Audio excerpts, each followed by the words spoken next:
Clutch Sports Talk. Let's go.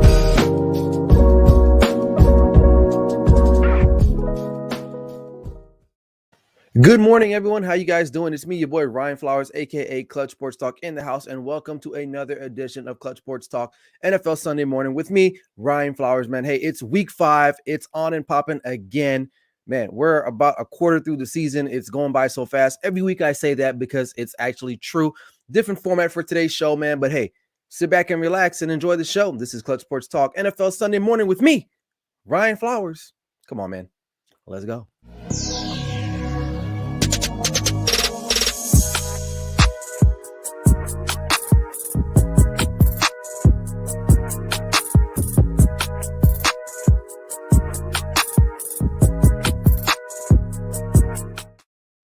Hey, welcome back. Happy Sunday morning to you guys, man. It's me, Ryan Flowers, aka Clutch Sports Talk in the house, man.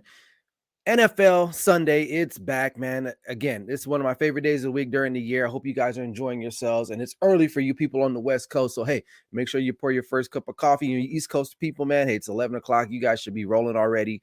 But hey, I got a different format today. I'm not going to go through every game. I was thinking about it the other day, and I was like, it's a lot of time trying to create all this stuff for every game. So, you know what? In order to save me some time and headache and stress and anxiety, I said, you know what? Let me change up the format just a little bit. Now, I'm still going to give you guys my clutch picks of the week. That'll be end of the show. And I'm also going to include a power ranking going into here in the next couple of weeks or so. Each week I'll do a power ranking. So enjoy that as well. But first things first, man, I want to start with some headlines around the league. Excuse me. First thing out the gate, the injuries in the NFC West, man. 2 major injuries for 2 teams that, are arguably in the most competitive, division in National Football League. Russell Wilson will be out indefinitely for like a dislocated or something wrong with his tendon in his finger. He's going to miss at least 6 to 8 weeks. That's some significant amount of time. Also, George Kittle is also going to be down as well. He's going to miss some time indefinitely. And what does that mean for the Seattle Seahawks? Number one, you know what? It's going to be rough sledding for them. Prior to this all happening, I thought the NFC West would have gotten all 4 teams probably, or had a chance to get all 4 teams in the playoffs. I don't think that's going to happen anymore. Not without Russell Wilson. This team was already kind of like hanging on with duct tape.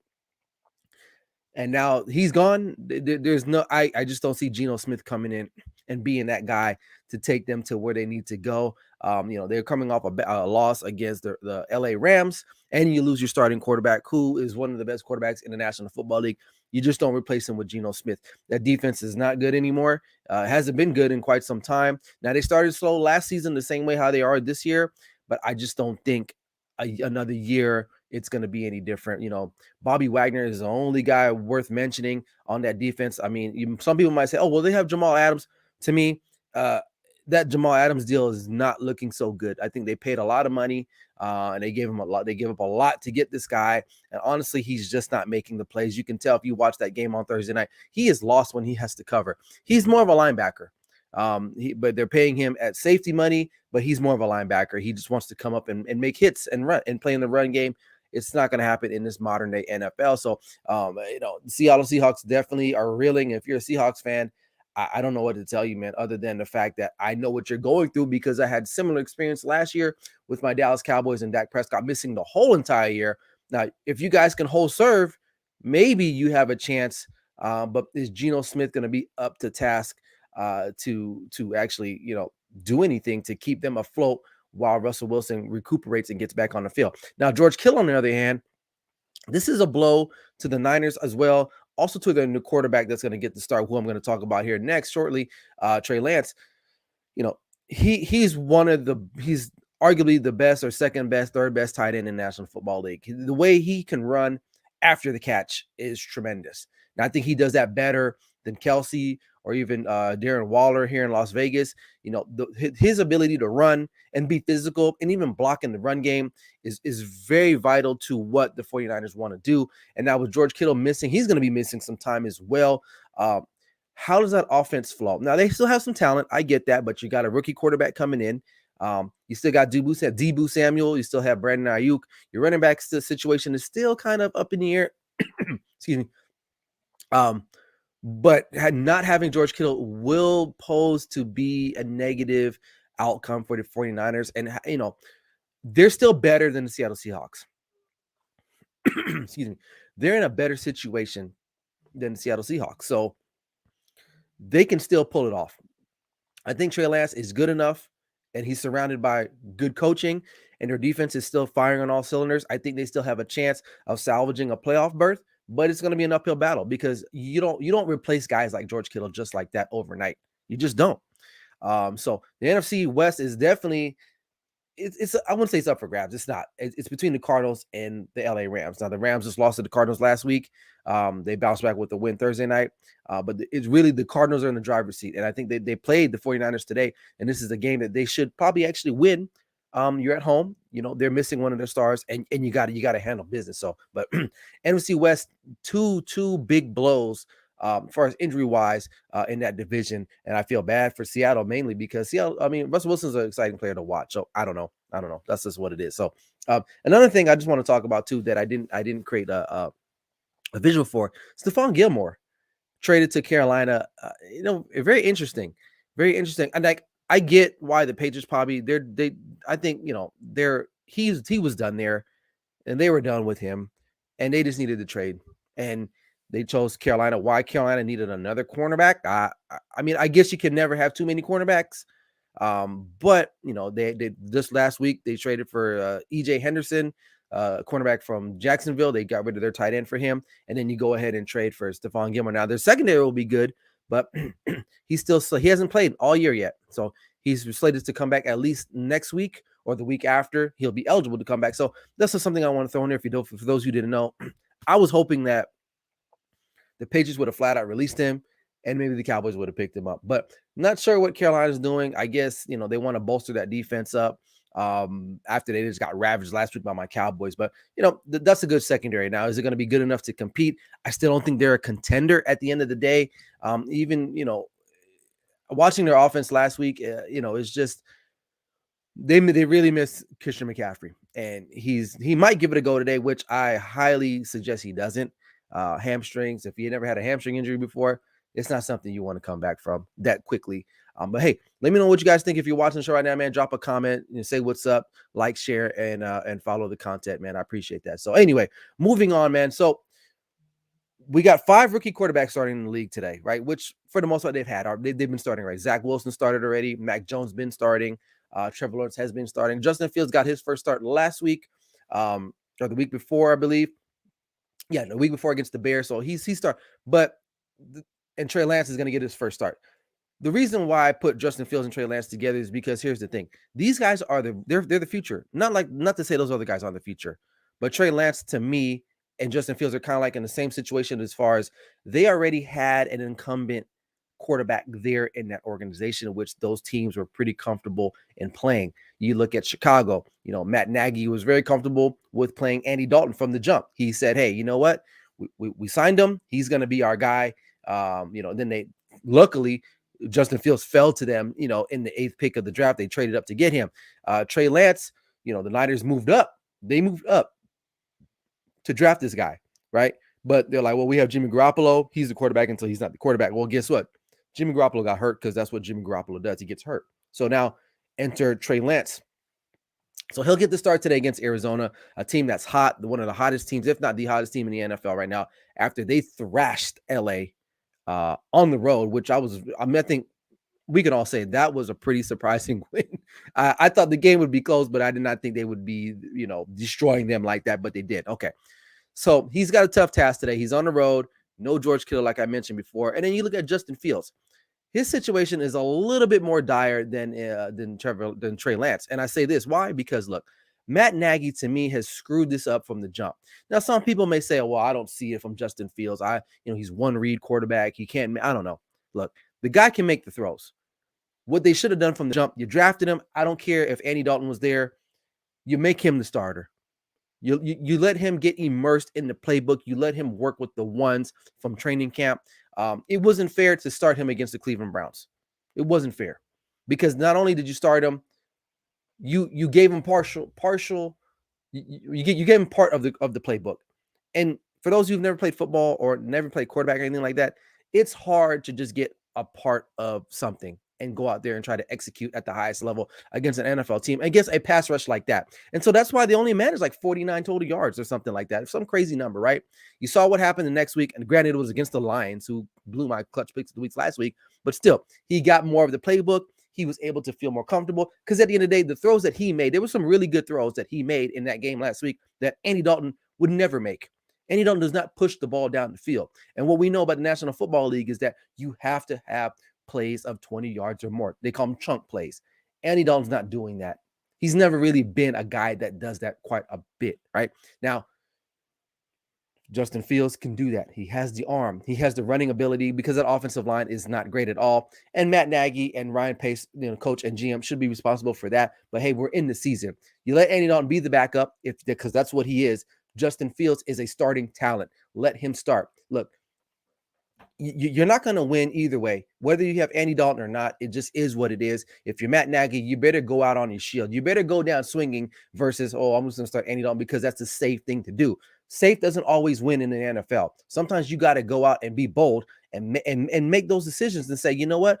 We drafted the guy. Let's just see what he's got because I'm out of here probably anyway at the end of the season. So at least if you're in interviews next year with GMs and other owners, you can be like, well, they might ask you, well, what was the thought process with you sitting Justin Fields when we've seen here in the last couple of years, young quarterbacks can play in the National Football League immediately, okay? I'm not saying Justin Fields is that guy, but there's the chances of him playing are a lot better than it was a couple of years ago. And then Trey Lance, again, he's more set up in a better situation. He's got a better coach. He's got a better ran organization. He has better talent around him.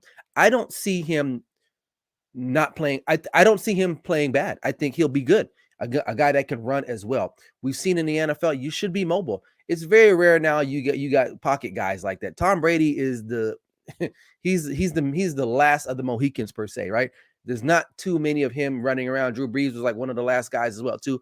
Tom Brady is he's an outlier, right? But most quarterbacks need to be mobile because why? You got DNs that are running 4-3, 4-4 flat, running back, linebackers, things of that nature. So I'm not saying you have to be a scrambler and run like Lamar Jackson or Kyler Murray, but you got to be mobile enough to get out of the pocket. You need to be able to get out and create plays when there's nothing to create. And I think that's why a lot of these guys, that's why Mac Jones, to me, his ceiling is so low because, look, he can't do any of those things. He can't. And the Patriots are hoping that he becomes the next Tom Brady. I don't see it. Again, he's another guy they're probably not giving the whole playbook to, but Trey Lance, I think, will be dynamic enough, and I think the Niners can still hang in there and get the job done. And hopefully, Trey Lance does a good enough job where he just takes the job away from Jimmy Garoppolo, and Jimmy Garoppolo will be looking for employment elsewhere at the end of the season going into next year. So that's my thoughts on those two quarterbacks. Look, the Bears have their work cut out. They got the Raiders. The Raiders are coming off a tough Monday night loss against a divisional rival, the LA Chargers. They're looking to bounce back. And for those of you who haven't been following Las Vegas Raiders, here at Legion Stadium, man, it's a crazy environment. It's rowdy. It's a tough place to play, I would say now. The stadium only seats, I believe, like 65,000. And from what I understand, they did that for a reason. They wanted it to be a very cozy, I guess, per se environment. That place does get loud, and Raider fans are very rowdy, and they're gonna get it rocking in there, right? So Justin Fields does have his work cut out for him because guess what? The Raiders do get after the quarterback. So good luck to those guys today, man. I'm pulling for both of those guys because I think they're better than the guys that were starting ahead of them. And I hope that these teams and these coaches recognize that. Now, are they going to be Hall of Famers? We don't know. The five quarterbacks the top five quarterbacks we're taking this year, it's statistics show that not all of them are going to be great. One of them might be awesome. Some might be pretty decent. Two might be backups, and one of them just might be a total flop. We don't know yet. It's still early, but I'll just leave it at that. All right, moving on. I gotta shout out my Dallas Cowboys now. Now they're 3-1, coming off a really good, solid win against the Carolina Panthers, who basically we just knocked them out of contention. I don't think the Carolina Panthers were a Super Bowl contending team anyway to begin with. It just it just they're good. They're solid. They're good, but they're not a championship team. So anyway, now they're looking to play. They're playing the Giants today, a divisional game. A lot of people still do not believe this team can make a run at a championship. They're like, oh, well, they're not good enough. Look, the Dallas Cowboys are balanced on offense. I believe they've ran the ball, they've thrown the ball 133 times, they've run the ball 124 times. If that's not balance, I don't know what balance is. Zeke is looking like old Zeke, and that's good. He's more physical. He's hitting the holes. He doesn't have the burst like he once had before, which is fine. But we still have Tony Pollard. Now, we have some injuries. I think Amari Cooper might be questionable today, but still, you still got you still have CeeDee Lamb. Those tight ends are playing pretty phenomenal. You still got guys like Cedric Wilson. We can still play, and Dak Prescott is making really, really good plays and not turning the ball over so much. So that's good. And then the defense. That's been the real big Achilles heel the last couple of years for the Dallas Cowboys is that defense.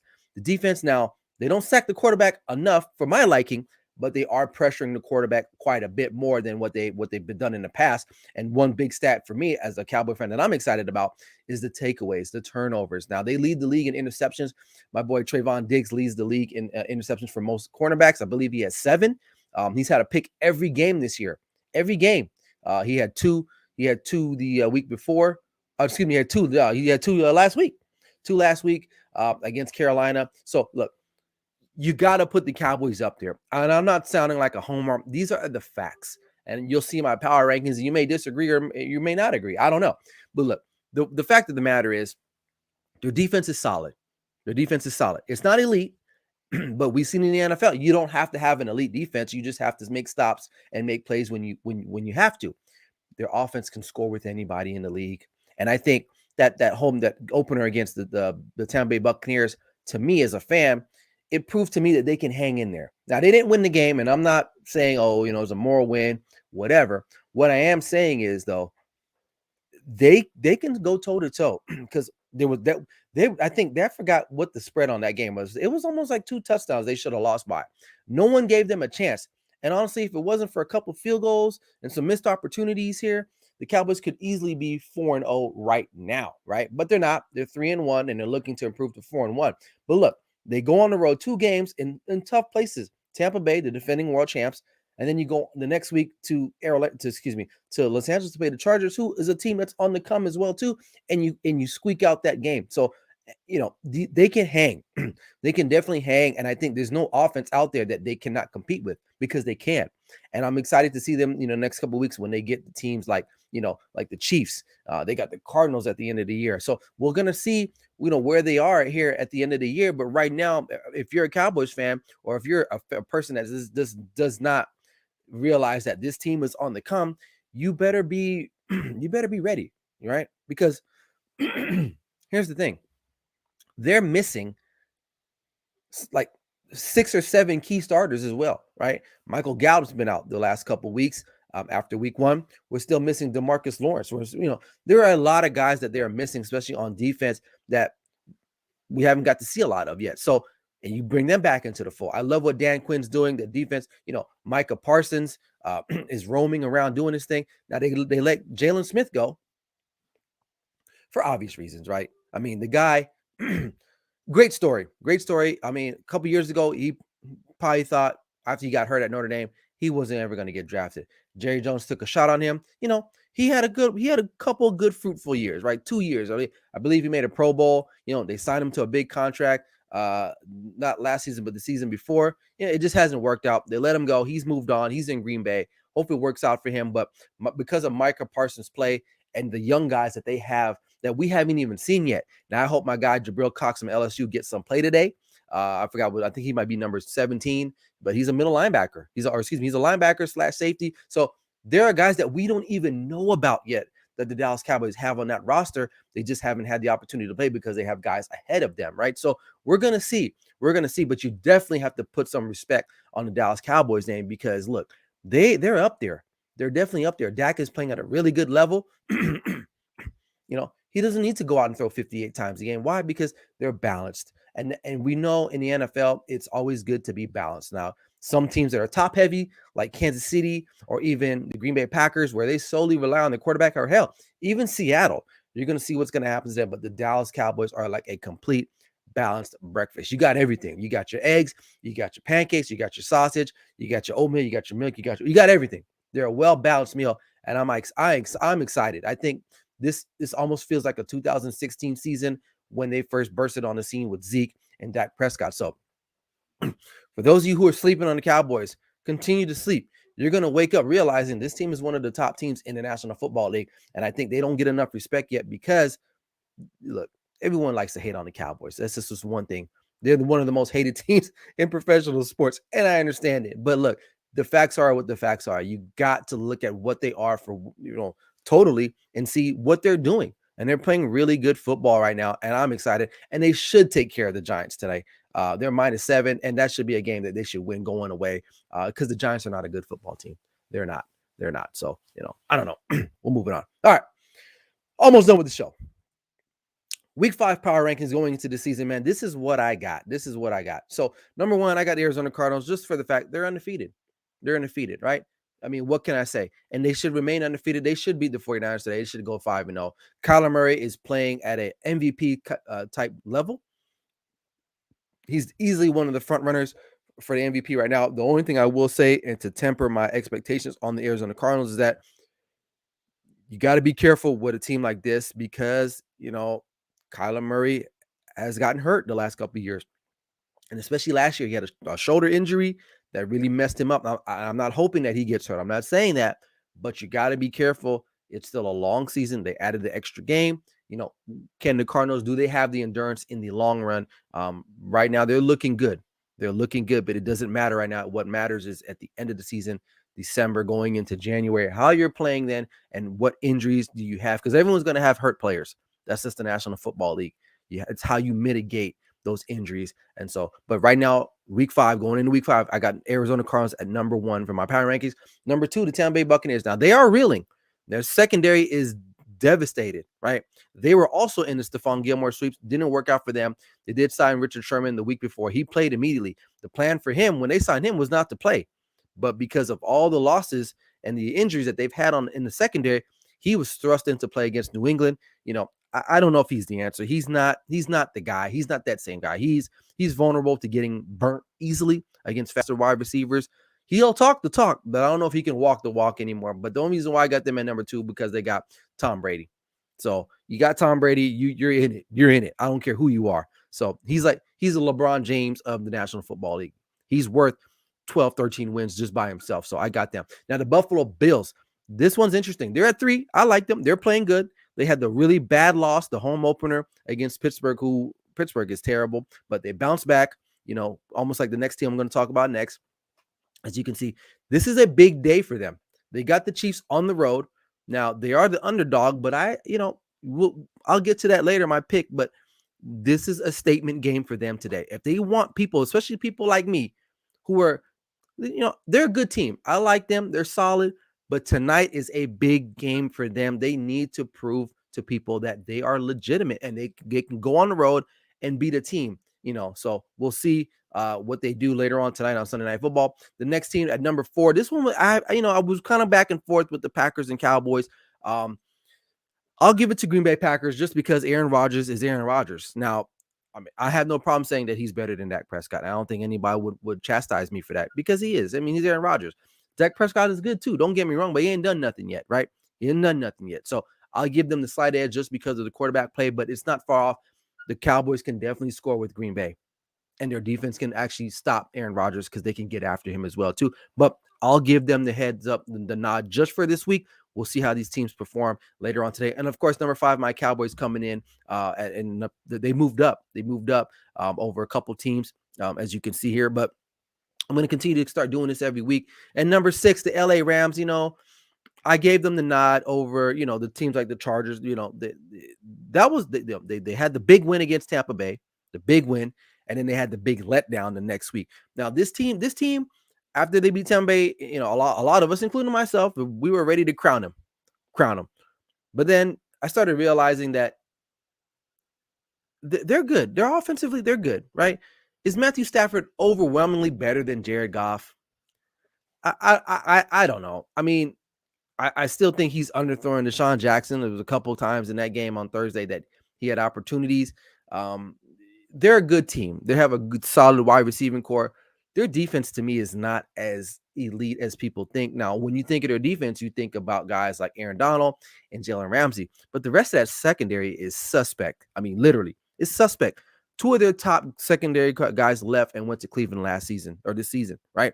So they're not that potent as you think they should be, only because they have Jalen Ramsey and Aaron Donald, who are, in their own right, these are elite guys. Don't get me wrong, but you got 9 other guys on that team, on that defensive side, that are not as up to the task like those other guys. So their defense, to me, might be one of their Achilles heel, and teams that can throw can definitely have an advantage.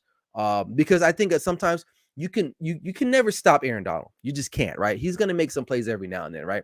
But there are times where you can neutralize him on certain plays. And then that's when you can go and take your shots down the field. And they struggle against teams that can throw, and they struggle against teams that can run the football. So we're gonna see what they're gonna do here in the next couple weeks. But like I said, is Matthew Stafford their savior? A lot of people are saying he is. I don't know.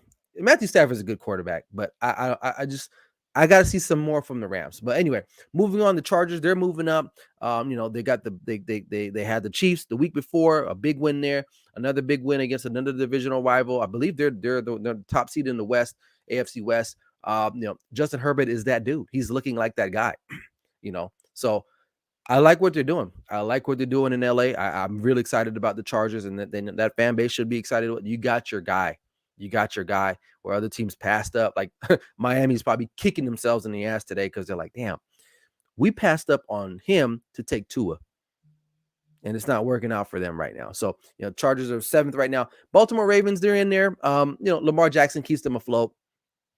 That's the only reason why I got them in the top 10 still. Outside of him, I'm not that threatened by anything else that they do. Just not. But he's good enough to keep them in the top 10 of the power rankings. Cleveland Browns, I got at number 9. Baker Mayfield needs to step up. He's very inconsistent.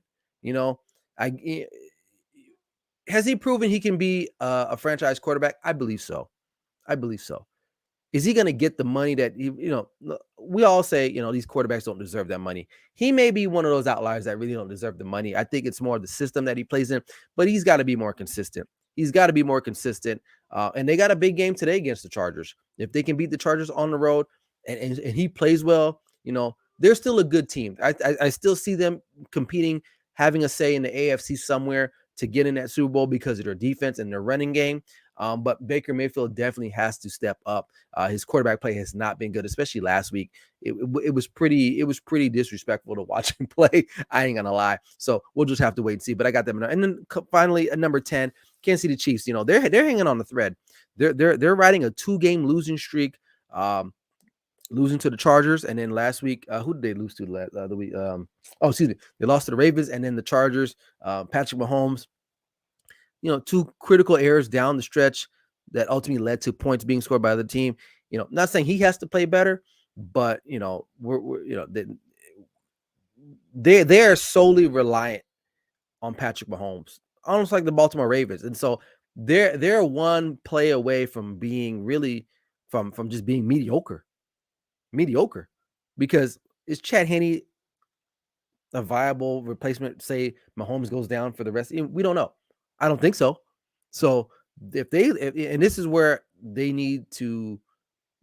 got to try to run the football, man. You got to run the football at some point. So, but that's my top 10. And let me know if I miss anybody. I don't know. This is what I think. I think these are mostly the best teams that are out there. And as you can see, I would say it's pretty mixed. Let's see. You got 1, 2, 3, 4, 5. Yeah. So 5. Yeah, it's 5. Yeah, 5 teams from the NFC, 5 teams from the AFC. I would say it's balanced, but I think the NFC they have some teams that can score a little bit more, and their defenses are a lot better. So, but we'll see. This is going into week 5. We'll see the aftermath going into next week. This will change. Maybe the Cardinals lose. Maybe the Chiefs win and they move up, or we don't know. But that's my Power 5 week. My power rankings for week 5. So without further ado, man, before we get up out of here, I want to give you guys my clutch picks of the week. Now, I took a beating last week. I mean, literally, I went 1 for 3. So overall, right now, I'm 8-7 for the season. So, but I'm looking to bounce back today. First game, I got the Denver Broncos. Teddy Bridgewater's out. He's out. Concussion. So Drew Lock will start. they're on the road. They're -1. They're -1, 1.5. So I'm going to take them to cover -1.5 and beat the lowly Pittsburgh Steelers. They're going to be down Chase Claypool, their number one target, and Ben Roethlisberger. I mean, Drew Lock's got to be better than Ben Roethlisberger at this point. He has to be. He just got to be. So if the Broncos don't get this done today, now they were undefeated going into the game last week against the Ravens, which I think we all knew they were going to lose that game. Okay, I get that because they have Lamar Jackson and the Broncos don't. But if the Broncos, their defense is still better. It's still good. If they don't beat the Pittsburgh Steelers, I'm totally done with them. They were never a contender. They were always a pretender because you got to beat the Pittsburgh Steelers. You got to beat them. They're reeling. All right, that's my thought about that. The next game, the Raiders, Las Vegas Raiders, cover. I got them covering -5.5 against Chicago Bears at home. They're looking to bounce back after that Monday night loss against the LA Chargers. So that place will be rocking. I guess Ludacris is performing at halftime. I don't know. I mean, that has nothing to do with the outcome of the game. I guess I just had to tell you that. I don't know.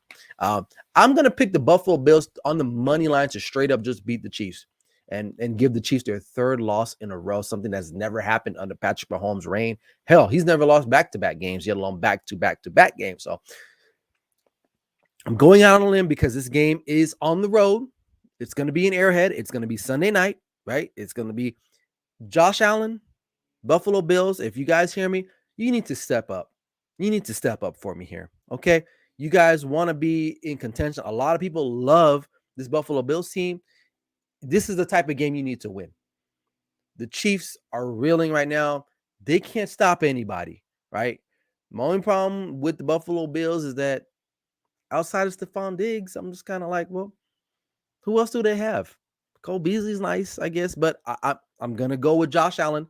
I'm going to go with Buffalo Bills defense to slow down the Chiefs enough to get the win tonight on Sunday Night Football. So don't let me down because I need to get some good wins today to get back in the right side of the win columns, right? And finally, I'm going to take the under with the Texans and Patriots game. There's reports that the Patriots are going to be missing 4 starting O-linemen due to COVID. And the Texans really they got thrashed last week, 40 to nothing. 40 to nothing. I had them covering plus 17. They didn't cover. For those who didn't know. They ruined my picks last week. So I'm going to go with them. Both teams are just not going to score a lot of points. The Patriots don't score a lot of points. And the Texans are not going to score. They don't have anybody. So those are my clutch picks of the week. So hopefully, man, I can go 4-0. That'd be nice. I can be 12-7. Get on the right side. Because I need it. Lord knows I need it. So that's what I got, man. So, but hey, that's the show. Man. I hope you guys enjoyed it. Make sure you guys like, share, and comment, man. Be on the lookout for my show this evening. Typically I do it after the last afternoon game, but I don't know. I haven't decided yet. But just keep a lookout on my social media. I'll let you know what time I'm going to go live again for my primetime show to recap all of today's events and news from around the league and see what's going on. So, but other than that, man, I'm out of here. I'm about to go eat a good breakfast and get ready for these games and cheer on my Cowboys as they try to improve to 4-1. So that's all I got, man. I appreciate everyone, man. Make sure you guys hit me up on YouTube, subscribe to my YouTube channel, hit that notifications link, and make sure you follow me, man. And I'm gonna keep grinding. Because that's what I do. So, anywho, I'm out of here. Enjoy week 5, man. I'll see you guys later on tonight with Clutch Sports Talk NFL Primetime. So, hey, this is Clutch Sports Talk NFL Sunday morning with me, Ryan Flowers. Never settle till the work is done. Let's go.